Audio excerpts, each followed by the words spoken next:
What's the biggest lie you told your family? I told my family I was dying of cancer to see who truly cared, and discovered a truth I wasn't prepared for. For years, I was the invisible middle child. My older brother was the successful one with his finance career and perfect family. My younger sister was the special one who everyone doted on. I was just there, the reliable one who showed up to every family event, remembered every birthday, and listened to everyone's problems without complaint. When I turned 35, I realized something painful. No one ever asked how I was doing. My calls went straight to voicemail unless someone needed something. At Christmas, my gifts were opened with polite smiles before everyone gushed over my siblings' presents. I'd spent my entire life trying to matter to the people who should have loved me automatically, so I made a terrible decision. After reading about a woman who faked cancer to test her friends, something broke inside me. I created an elaborate lie. Stage 3 lymphoma with a 40% survival rate. I researched symptoms, treatment protocols, and side effects. I even shaved my head and bought prescription-looking bottles. The plan was to recover after 3 months and confess it was a mistaken diagnosis. I told them at Sunday dinner, voice trembling, "The doctors found something, it's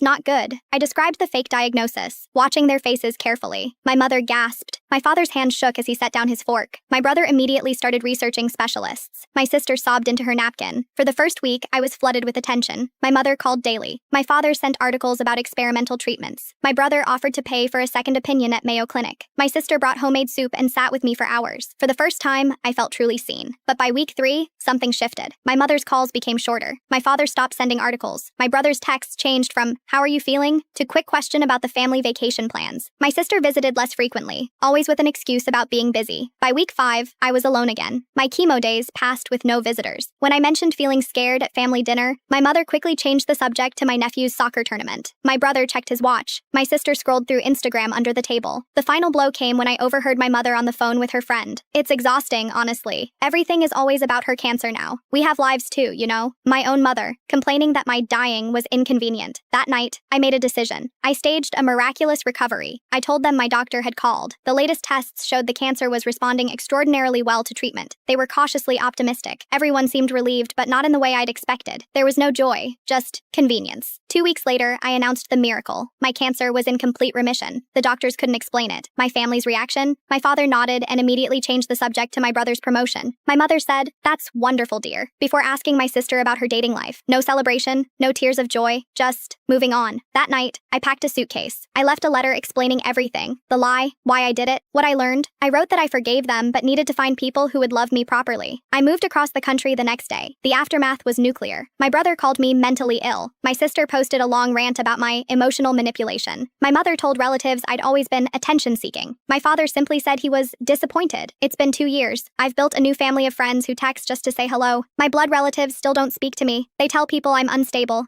dangerous,